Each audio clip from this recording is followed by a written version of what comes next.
You are in Augustus 3.4. This is the track on enterprise concerns. The talk is Corporate Espionage for Dummies, the hidden threat of embedded web servers. And here's Michael Sutton to talk to you. Great, thank you.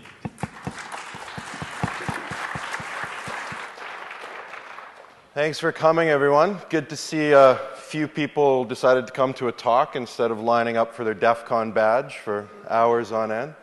Isn't this DEF CON 19? Shouldn't we have figured out a better system for the badge distribution at this point? Apparently not. How many people run a web server at home? A few hands? I would argue that virtually all of you run a web server at home. You know, we don't necessarily think of it as such because a lot of them are now embedded in hardware devices. Like I know that at the Sutton household I can think of 3. My printer has a web server.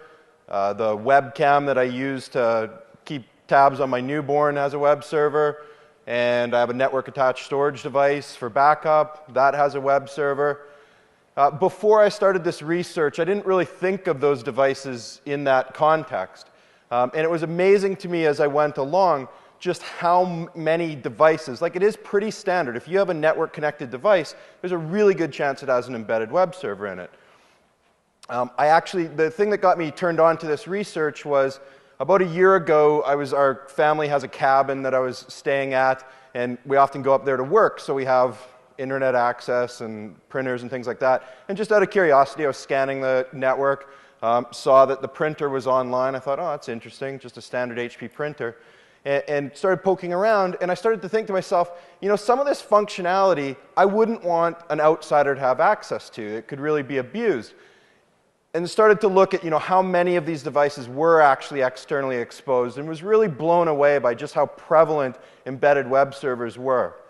So that was kind of the catalyst for the talk. And I called it Corporate Espionage for Dummies because I felt that that was very appropriate. As I started looking at this, I'm like, wow, like, you really don't need technical expertise. This doesn't even require hacking. If a company has made a mistake or accidentally or unintentionally exposed these devices, you're really handing out corporate secrets. So I'd like to dedicate this talk to the #1 corporate espionage guy, Mr. Rupert Murdoch. This one's for you. Hopefully you'll get a few tips out of this talk. You can move on from just that voicemail stuff. So a little bit about my background. I focus on web security, more specifically client side. I'm the Vice President of Security Research for Zscaler. We're a company that's built a SaaS solution for client-side web and email security. I'm a startup guy. This is Zscaler's startup number 3. Before that, it was iDefense and Spy Dynamics. I really love, you know, getting with great groups and building new technologies. So this is kind of the course of events that I want to go through. I want to talk a little bit about the current state, you know, what we're seeing out there today. Then I want to spend the bulk of the time on the threats themselves. I have a variety of buckets of embedded web servers that I came across that I felt had security consequences, and I want to talk through each of those. And then at the end on the solutions piece, I built a scanner that you can use to scan your network to identify embedded web servers that may or may not be there, and then just talk about some of the solutions, the things that we need to do to address this. So what does it mean to be in this hyper-connected world where literally everything is online and everything has an IP address? So think of, you know, I mentioned to you the things that are in my home that actually have embedded web servers. So think of the things that are network connected in your home. Television sets, DVRs, Blu-ray or DVD players, webcams, telephones, video game consoles. Now we're starting to even see large appliances and small appliances. Now, not all of these would necessarily have an embedded web server. Sometimes it's more of a client side, almost more browser-like, where it's sending data out. But very commonly, devices, hardware, now comes with an IP address. It is connected, it is online. Now let's think about the office. We have items like printers, scanners, photocopiers. I'll talk about those in a minute. They offer some frightening consequences if they're not properly locked down. Security systems, networking hardware, obviously, but I mean from an embedded web server perspective, video conferencing, network-attached storage, even HVAC appliances. There's a lot of systems out there that you can find on the web where actually people's environmental systems are online, and you can see them, you could even mess with them if you chose to. Now, when I keep saying embedded web server, but what is an embedded web server? I mean, I don't feel that there's any universally accepted definition of what that is. So from my perspective, it requires these 4 pieces before I would consider it an embedded web server. It has to be installed on the hardware. So this isn't something that you install yourself. That was done when the device was manufactured and it's shipped to you. This is not something that's designed for high performance. It's actually designed for administrative purposes, as you see in number 4. So it really has limited functionality. This isn't something you're going to use to host your own pages. It's basically an administrative interface to be changing and enabling and disabling functionality on the device, or to use certain features. Like with a photocopier, for example, you may be able to download digital copies of whatever was printed on the particular device.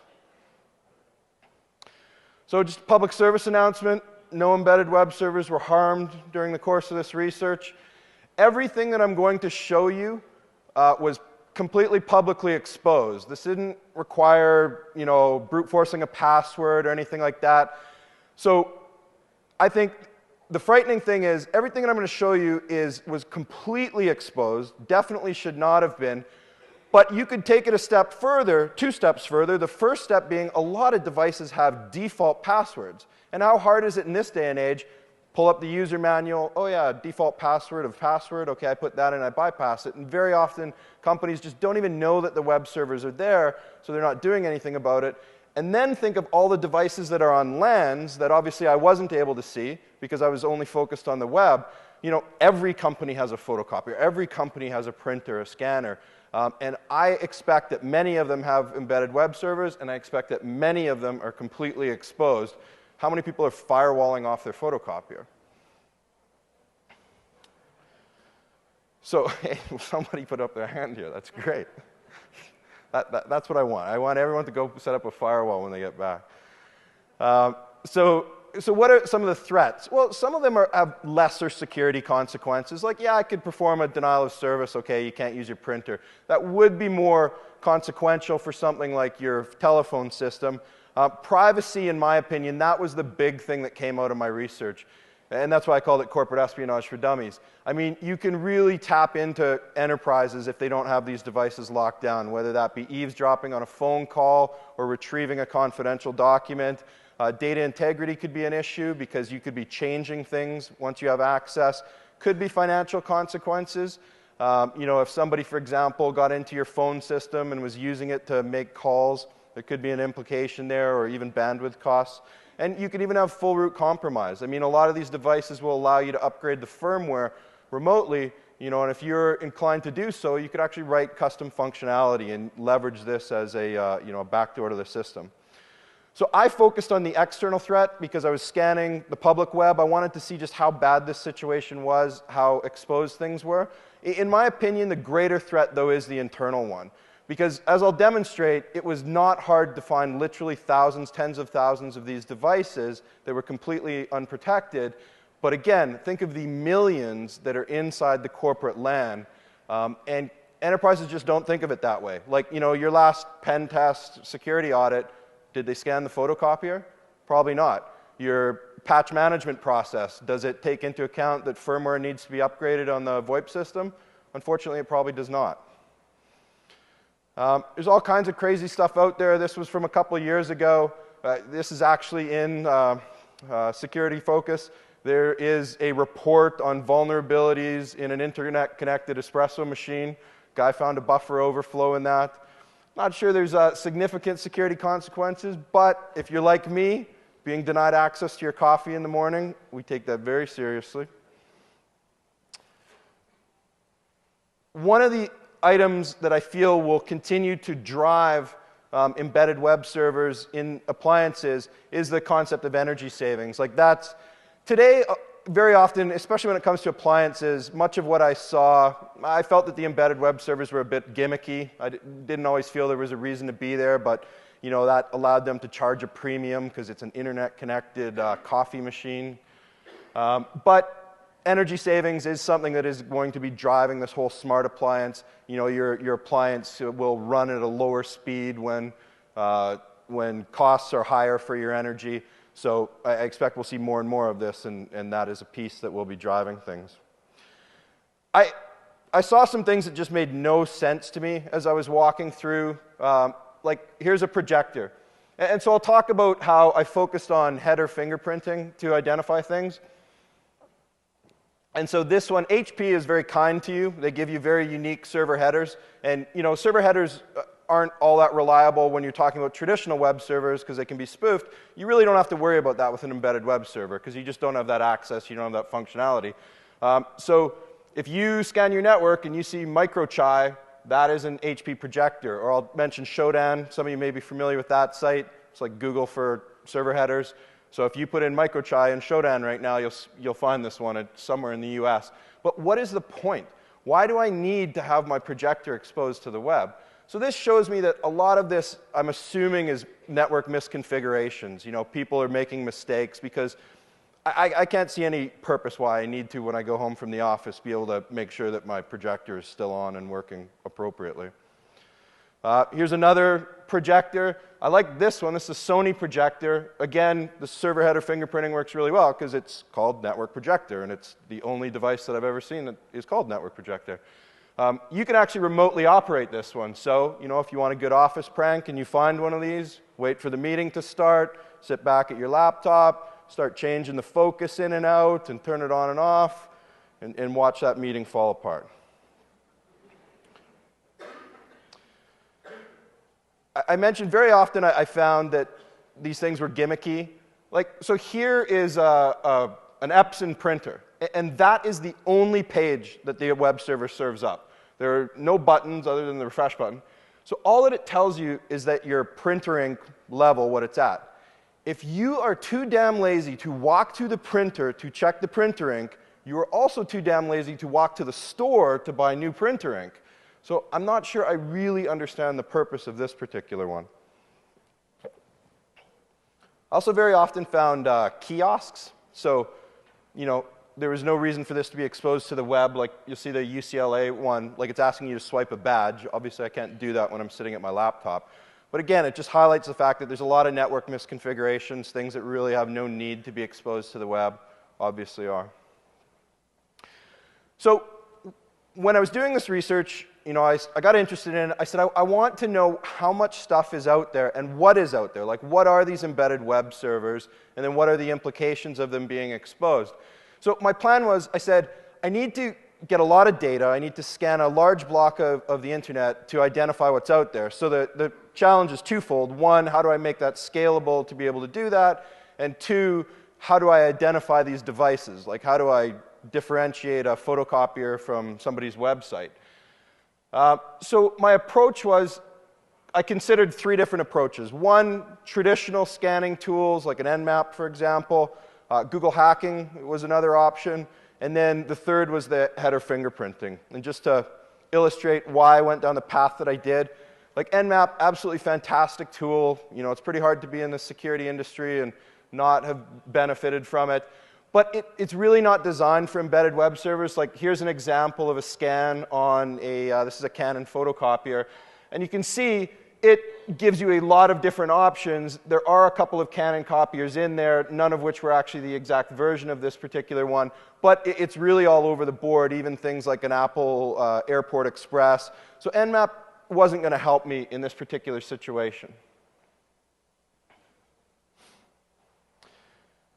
Next up, Google hacking. You know, there was talk on it yesterday. We've all come to know and love Google hacking.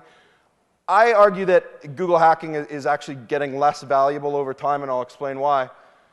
But one of the challenges that I would have faced if I had solely relied on that is, so let's say I wanted to use Google hacking to find this particular Canon photocopier. I mean, lots of unique strings on the page that I could take advantage of.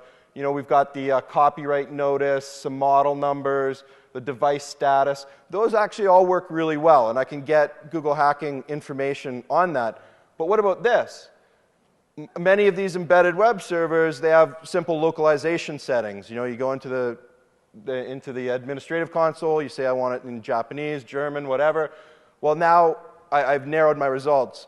You know, I'm not going to get back the same results. I would have to do my Google hacking in multiple languages. But in my opinion, the bigger problem is, like, Google knows you're doing this, and they don't want you doing this. They don't want to be the search engine for hackers. So I firmly believe that they are suppressing queries, and I'll show you some evidence of that. Like you'll see in this case, looking for that Canon photocopier, I found about 127 devices. Keep that in mind. The internationalization causes a problem. If you're using their API, they don't want you doing millions of queries a day, so you're restricted to the number of queries you can do. And also, you can get blocked. Like, while I was doing this research, you know, I was automating some things, and I was actually finding that I was getting blocked. Not clear if it was due to volume or it was due to the fact that they didn't like the search terms.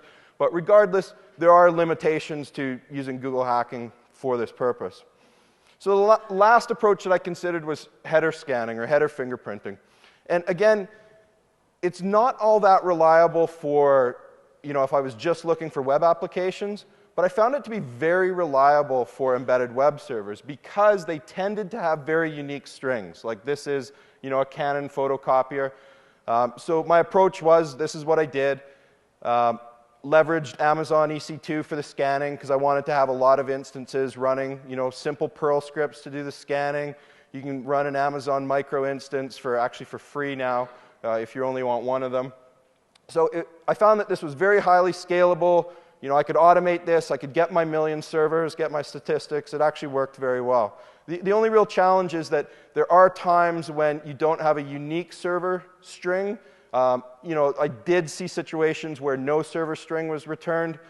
And also, there are companies that make embedded web servers. So the string that came back, maybe like ROMPager, for example, is an embedded web server that you see in millions of devices. So maybe I get that back. So I know it's an embedded web server, which helps me with my overall stats, but it wouldn't help me to know that this was an HP printer without digging a little bit deeper. But overall, I found this to be a very good approach, and this is what I leveraged. I mentioned Shodan. How many people have used Shodan? A few hands. Really powerful tool. Unfortunately, I think it offers a lot more to the bad guys than the good guys. So think of it as just Google for server headers. So, you know, I can't go to Google and say, hey, give me back anything that has a particular server header. That's exactly what Shodan is. So basically, I was creating my own personal Shodan because I wanted to do all different things. And it's a commercial service. You get 10 results for free, 50 if you register, but you have to pay thereafter. And I'm cheap, and I didn't want to pay, so I just did it myself. But it was actually a very valuable tool during this research. If I wanted to check something, you know, how many servers are out there, how many scanners are out there, and you'll see I include stats throughout from Shodan so that you can recreate that, and you can see just how big some of these numbers are. And so, you know, I said before, only 127 results from Google hacking. You can see simply using the server header, which in this case is very unique on Shodan, a couple thousand. So I'm very confident that Google is suppressing some of these results because they don't want you doing this. So okay, now that we have the background, let's dive into actually looking at the different categories of embedded web servers that turned up. So we've put a web server in every device imaginable. We've plugged it into the net. What could possibly go wrong?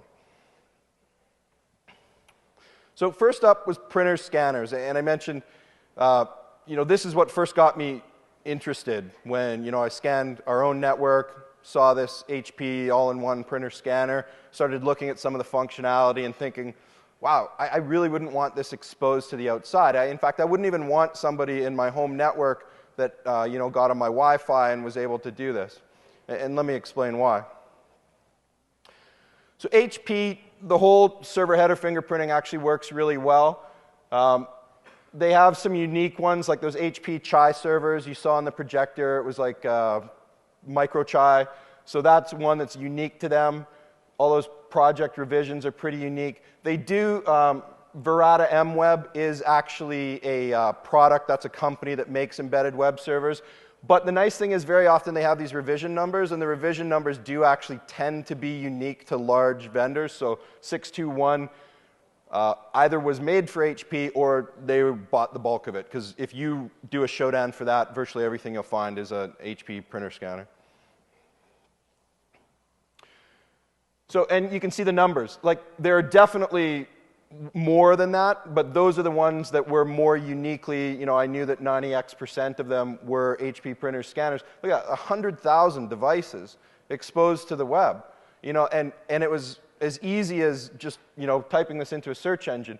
Very often these things are not password protected. The HP devices, they all come by default, everything turned on, not password protected. I thought it was actually interesting when I looked at different types of printers. I found that the PhotoSmarts tended to be less likely to be password protected than the OfficeJets, which are targeted at an enterprise audience. But still, many of them were purely exposed. So what's the point of even having an embedded web server and a printer scanner? Well, it's to manage the devices, change network settings, as I showed you before, check ink levels. I don't know why that's so valuable. So what could I do to this? I could reconfigure the device. I could mess with you. I could, shut off your printer. Big deal. But the two features that I found particularly concerning were, one, a feature called Web Scan, which allows you to remotely operate that scanner. And the second one is something called fax forwarding, which allows you to redirect an incoming fax. So let's take a look at those. So here's fax forwarding. Fairly standard feature on HP all-in-ones that have fax capabilities. So again, 100,000 of these devices exposed, I can go in and I can say, hey, anytime you get a new fax, I would like a copy sent to 1-800-Michael-Sutton just to make sure everything's cool. So if you've left this exposed, now anybody can get copies of your faxes. The other feature was this web scan. And you'll see it in different layouts. I mean, there are a few different formats for it, but it's been in HP scanners for the last 7-8 years. So if you've bought an HP scanner, good chance, and it's network enabled, good chance that you have web scan capabilities. So this allows you to remotely operate the scanner, which in my opinion is a fairly useless feature. This is a physical device that I must walk over to and place my document on it. Do I really need to be able to do that from my desk, like to get my secretary to put it there and then I push the button? So to me, concerning that it was there in the first place. Now to operate it, you can do that preview button. It's called a quick scan. So during my research, I would use that to see if there was something on the server bed. And then if you actually do the scan, it does a full scan. And you can download that in either a PDF or a TIFF format. Or actually, sorry, this one was JPEG format. So when I first did this, I talked to people and they were like, yeah, but, you got to find it. B, it's got to be not password protected. C, somebody has to have left a document on the thing. I said, all right, well, let's see if people actually do that. So ran the header scans, identified a lot of these devices, and then just started grabbing documents. And, I had some people say, what, you can't do that, that's evil. I said, this is a public web server. There was no warning saying don't come in. There was no password. How do I know they didn't want me to scan this document? So what kinds of things were there? Signed documents were there.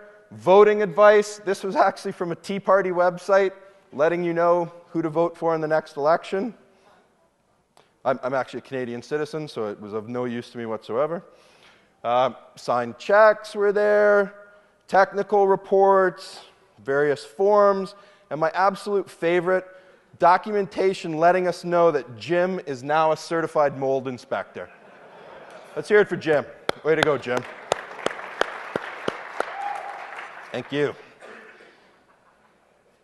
So, prevalence, you'll see this web scan functionality all over the place. Again, like I would encourage you, when you go back to the office, if you have scanners, take a look. If you have an HP scanner and you've bought it in the last 7-8 years, very good chance it's there. So, and again, it is always enabled by default, no password. It's easy to find this stuff. And also another thing, you wouldn't necessarily have to catch a document when it was actually there, because once you scan a document, then you can retrieve it remotely, like the website that I just showed you. So it is now stored on that device. If you knew the URL, you could retrieve it even when the document wasn't there. And the URL is very predictable. Like everything in black is static. and then it's just the epoch time at the end. So you could very easily write a script in your office to just every second, run through and check to see if anything had been scanned. And then anytime anything had ever been scanned on that print or that scanner, you would be able to retrieve that. Photocopiers were the next item that I looked at. They were more frightening because, with a scanner, that document needs to be there. With a photocopier, photocopiers now are built with hard drives. They're built with embedded web servers. So what you do is actually store it and archive there. So Xerox photocopiers were one that I looked at. They were less interesting overall from a security perspective because the ones that I looked at were not actually storing archives of digital documents. Very easy to find. You can see some of the showdown results there. Very unique server headers. The top ones were Tektronix, which is actually just a division of Xerox. They bought it from another company in 1999. And then the Xerox themselves, they'll actually have Xerox in the server header very often. So what kind of stuff was there? You can get job accounting records so that you could see, what was actually printed, who printed it, things like that. Interesting, but not all that great. What's more interesting is that a lot of these photocopiers run FTP servers, and the FTP servers are anonymous. So awesome, now I have a place to store my wares in the office, right? I'm just going to stick them on the photocopier. Why this needs an FTP server that's solely not password protected, completely beyond me. Another thing that I thought was really interesting is, so it has these web links. So the idea there is that if somebody in the office needed to install a driver on their Windows machine, you could go to the embedded web server that was on the copier and it just through the web-based interface download the driver. But you can also adjust that. So I will go in, I'll change it to, hey, evil.com.exe. Now anybody that goes to install those printer drivers, they're installing whatever I gave them, and you could use a remote URL for that. So again, not the sort of thing that should be exposed. Sharp photocopiers this is similar to the fax forwarding feature. So you could set it up so that you could add an address that would allow anything that is retrieved to be then forwarded remotely to you. So again, you could set up your email address, and anything that is processed by that copier will now be sent to you.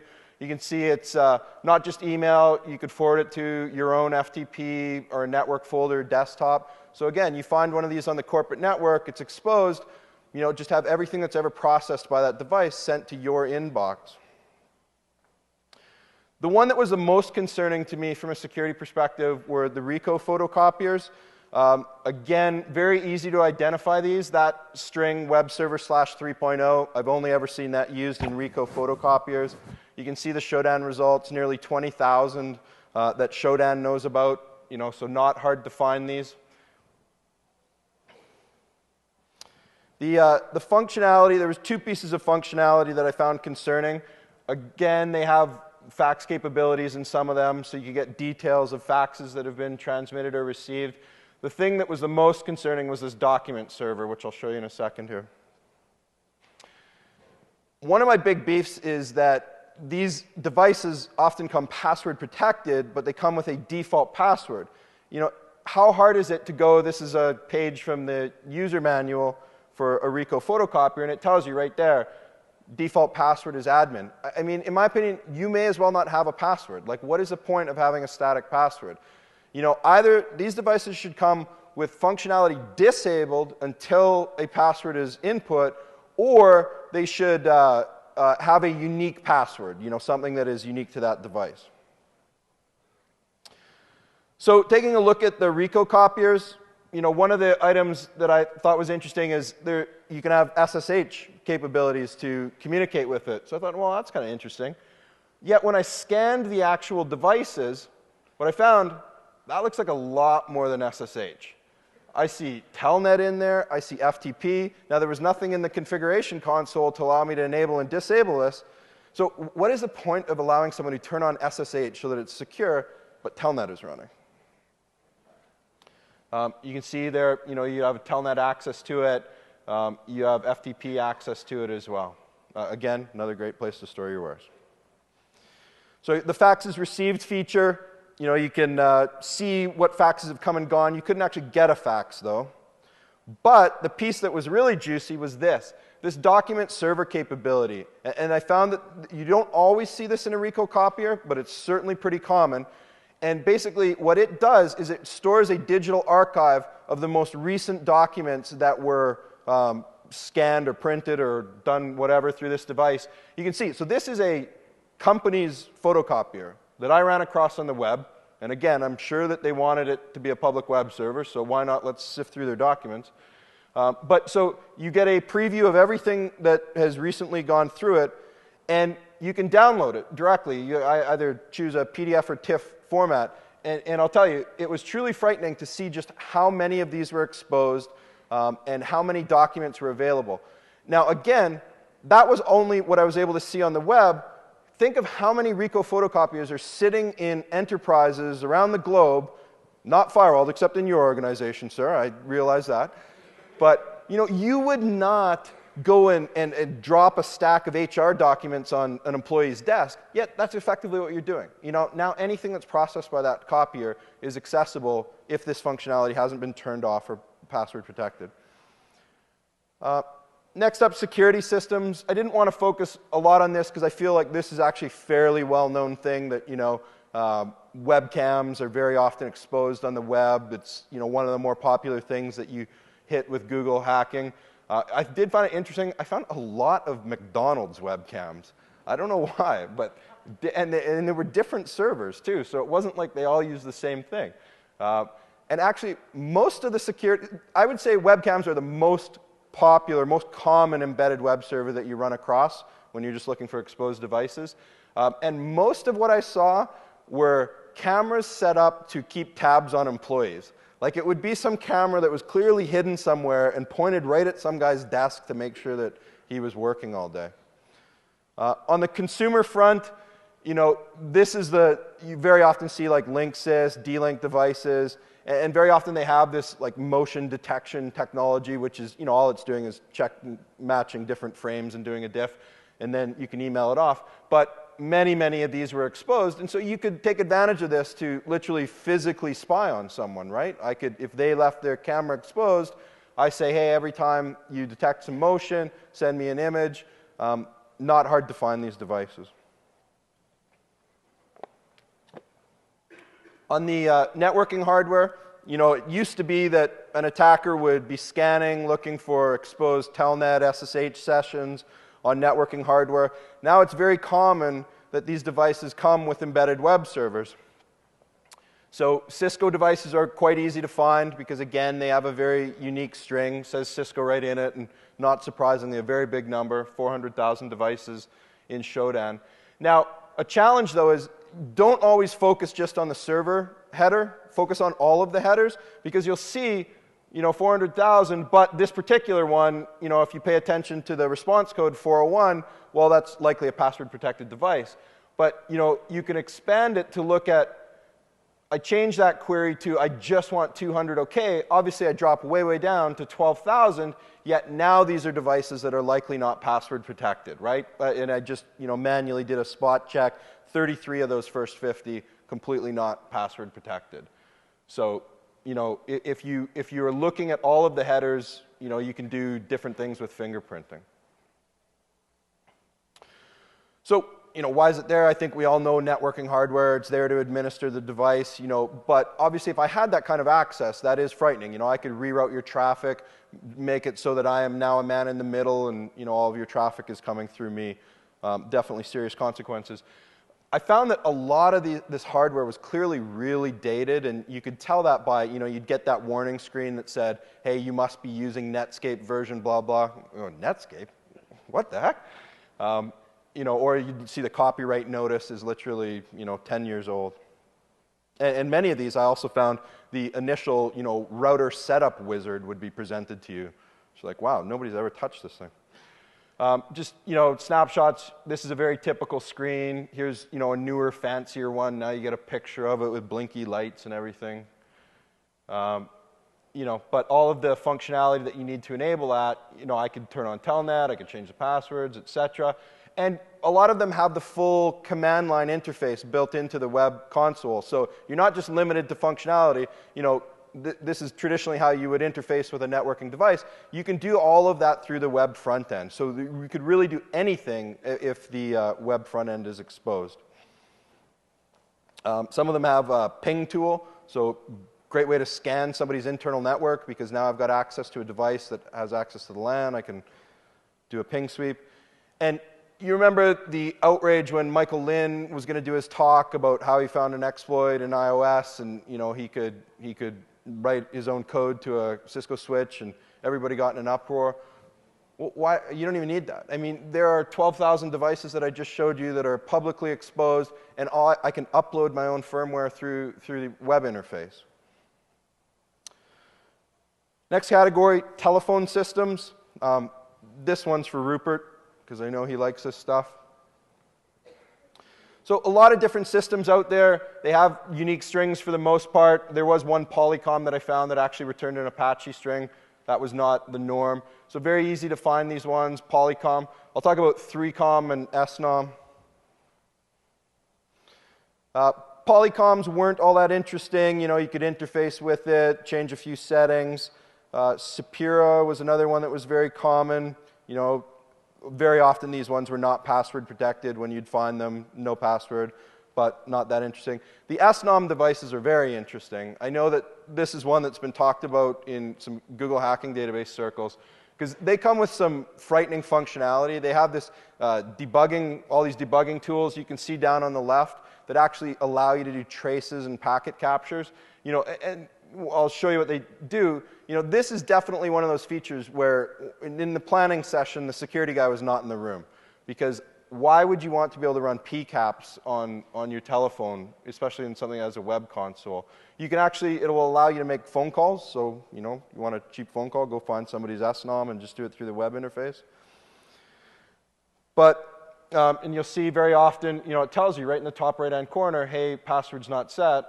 But very common. So you can run some of these debugging tools, you could do a SIP trace, but this is the one that's scary. So if you find one of these systems that's exposed, it runs its own PCAP trace. So you can go into it from the web interface, say start the PCAP trace, leave it running for as long as you want, download that, get a newer version of Wireshark that can handle that kind of traffic, you open it, now you've just eavesdropped on phone calls. Like it literally does, you know, you think of, well, if I was a hacker and I wanted to eavesdrop, what would I do? Well, I would have to upload something that could capture packets. Well, they've taken care of all the hard work for you.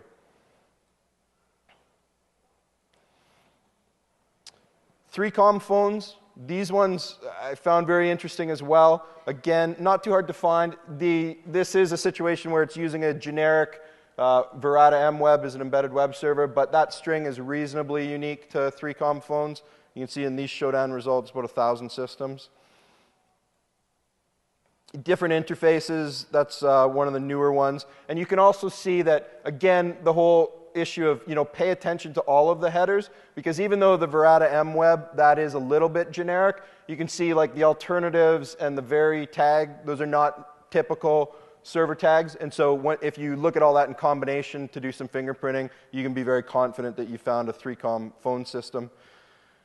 This is one of the older interfaces. You can see it has that ugly stuff. This one feature, VPIM, it's hard to see what it is, voice, profile, something, something. But so it allows end users on your system, they can actually have their voicemail sent to them as a WAV file. So if you got access to this, you could set up somebody's mailbox so that any of their voicemails get sent to you in a WAV file format. And this, so I love this. So the top of this is the system manual for a 3Com phone. The bottom of this is the user guide for a 3Com phone. And so 3Com phones come with a default password. It's either 0000 or 8 zeros is the other one that it's used. So that is the default password in the system manual. Yet in the user guide it says, avoid simple passwords such as 0000. I think those two technical writers need to get together and do a little brainstorming. So by default, which this is a good thing, it doesn't have what they call detailed logging. So if you got into that, you wouldn't be able to see the actual phone numbers. of people that had been called. But again, if you have access to the web interface, it's very easy to turn that on. But this was the feature that I found particularly concerning. So you can do a backup of the entire phone system, and you have the option, by default not checked, but pretty easy to check that box, please include all of the voicemail in my backup. And then you can download that, and what you get is it's just a tar file. Looks like what you see on the left, and you unpack it, and there's all these other tar files in there, and then ultimately you get to the VM directory, and it's just this alphabetical list. I assume that's based on the people's names of who has the actual phone. But Rupert loves this. All that is a WAV file. So just change the file extension to .wav. You can play that directly. Nothing else required. And then the last category is just server management. One thing that I found that was very popular was APC. They make a lot of systems to be able to monitor your server farms, and very unique server string. The whole Acme, you'll find nothing but APC. So infrastructure manager was one popular one. This was an older one because what you'll typically find is something that requires an ActiveX control to download. But once you get that, default passwords are typically used. You can actually interact with all of the hardware that is monitored by it. Another popular one was what do they call this one? NetBots. Similar thing, you can monitor all those things. Very often it has cameras that you can see into server rooms as well. Again, the same unique query string to get that stuff. So we've talked about all the different categories of, all these different buckets of things that I thought had frightening functionality if it was exposed to the web. But so what can we do about it? So one thing that I wanted to do, it was clear to me when I was doing this research that a lot of these entities that I was looking at, these weren't necessarily big enterprises. There definitely were a few of those. But a lot of these were like smaller businesses that just really didn't have the security expertise. So I wanted to create something to allow anybody without a lot of expertise to be able to quickly scan their network and be able to identify any embedded web servers that might be there. Because as mentioned, a lot of the traditional fingerprinting tools, things like Nmap, aren't necessarily designed for this. So I wanted to do something specific. I also wanted to make it purely web-based so that it was very easy to do. This, by the way, is online, available to use. Just go to brews.zscaler.com. So brews, that doesn't mean you're getting beer. I just needed a name with EWS, and I like beer. So basic request embedded web server scanner. So the goal of it was to get this simple thing that anybody could use. So it's just a PHP application, LAMP-based architecture, so MySQL, PHP. What I will do is, right now it's just online, but what I'm going to do is give out the code for the scanning component of it, because obviously to scan your LAN, you're not going to be able to do that with a web-based system. So I'll give away the scanning component that'll then talk to the back-end database, which will be out in the web, to get the signatures, and then that way you'll also be able to scan your internal network. I'll put that up shortly. If you have any feedback, please send it to me. I'd love to hear from you.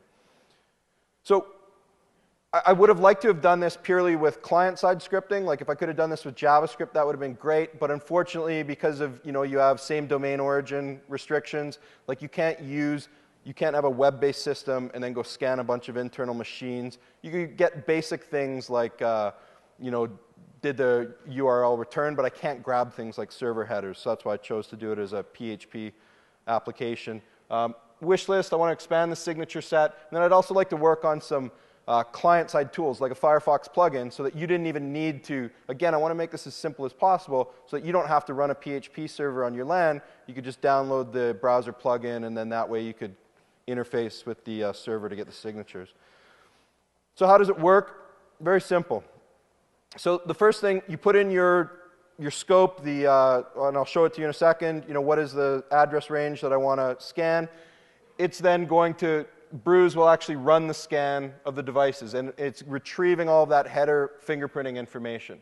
Then the next step is to analyze that, so it will look at the header information it gets back, then decide on what tests are to be run to do deeper fingerprinting. So it's not relying just on the headers, it's using the headers to decide what second-level tests will then be run.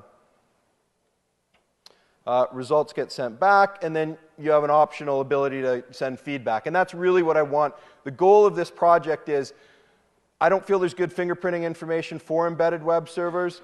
Unfortunately, a lot of these devices are sitting on LANs where we can't scan them and get it. So I want people to scan their devices, scan their LANs, and then send us information back. And I'll share this information freely. So the types of checks.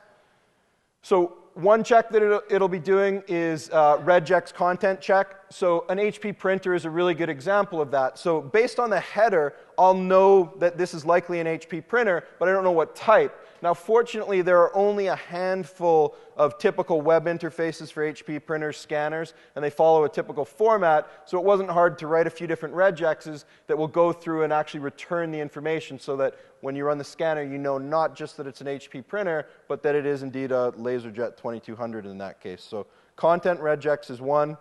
The server response code is another, because, again, the beauty of scanning these from a fingerprinting perspective is they're pretty static. Like, people aren't putting their own web pages there. It just comes with whatever it comes with.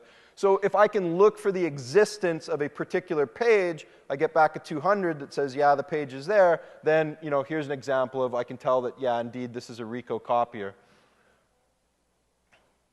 And MD5 checks are another approach that I used, because very often you'll have an image that's unique. Like, so that, where it says gigaset, blah, blah, blah, WLAN, that's actually an image. So I couldn't use a regex there to screen scrape for that information, but obviously that image will be unique to any device, because, you know, if they change anything, the MD5 will change.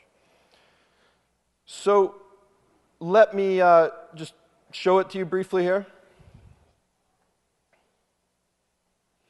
So because I have absolutely zero confidence in the network here, I've faked my, I sat through the femtocell talk when somebody was obviously jamming the network.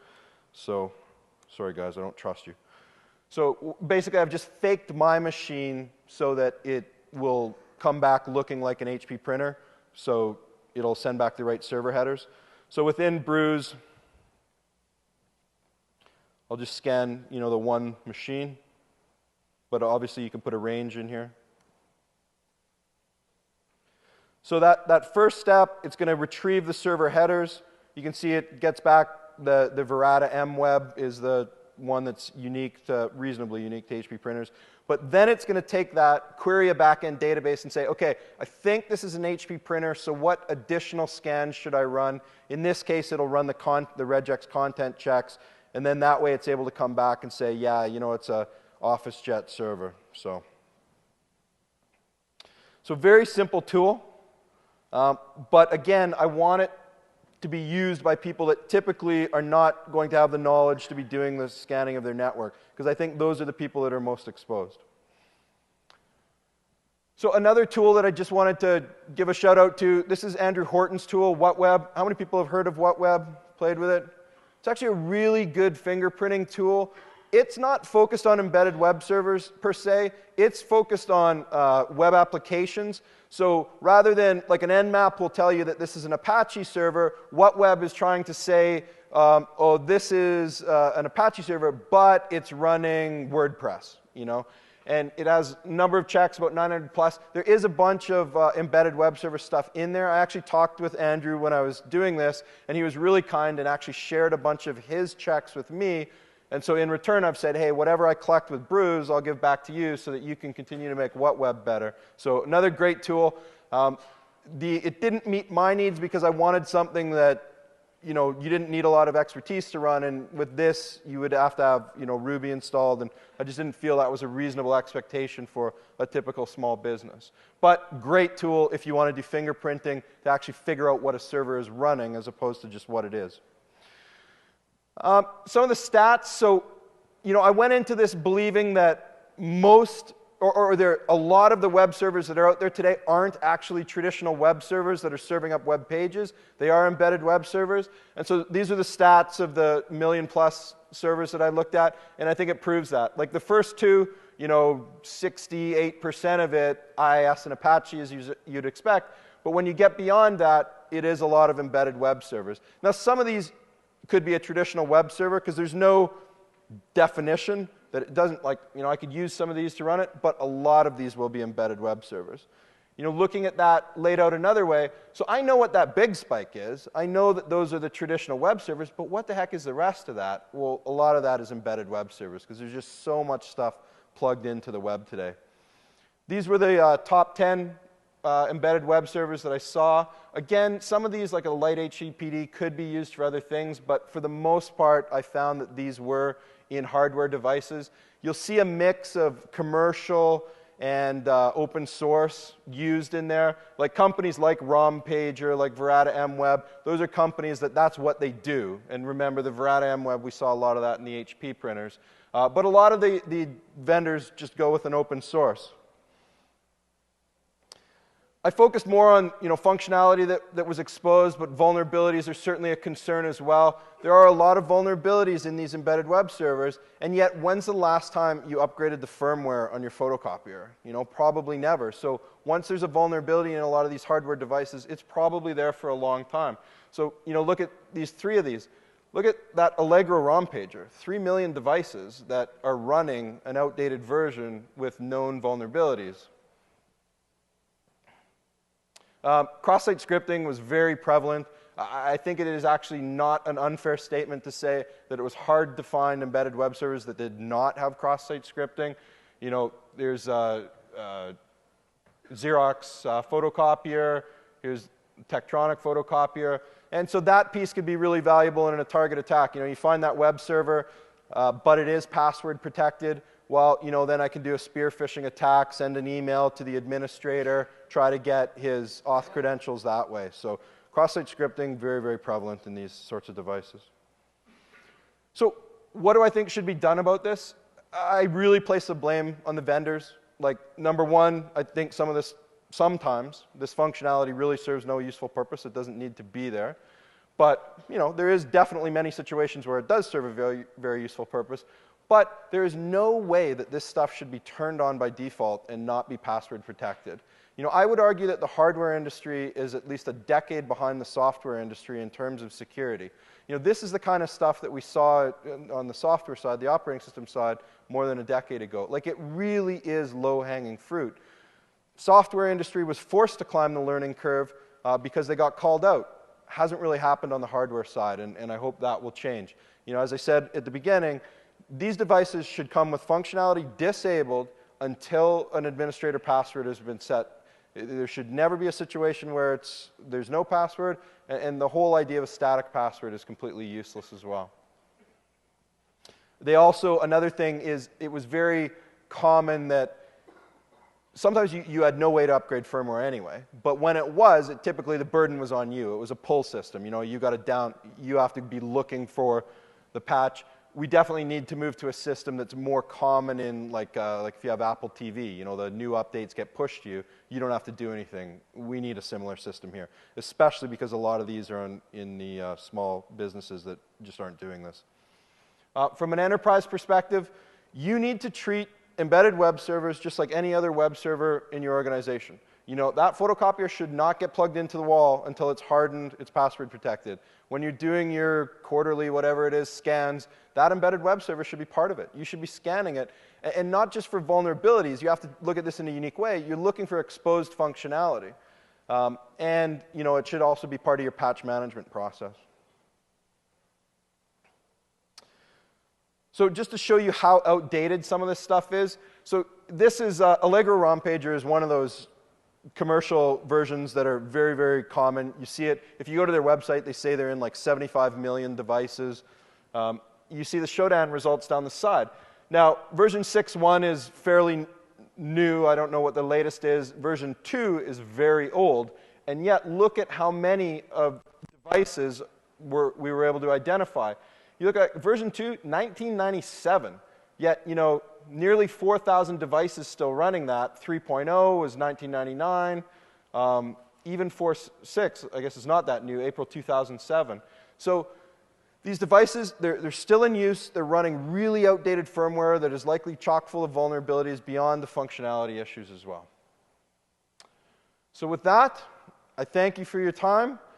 Does anyone have any questions that I can answer right now, and beyond that, I'll stay here for a little while afterwards if you want to chat as well. I see one back there.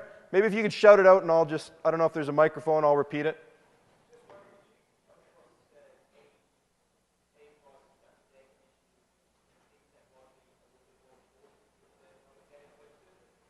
Tell you what, honestly, I can't hear. Why don't just come up? Thanks for your time, everyone. I really appreciate it.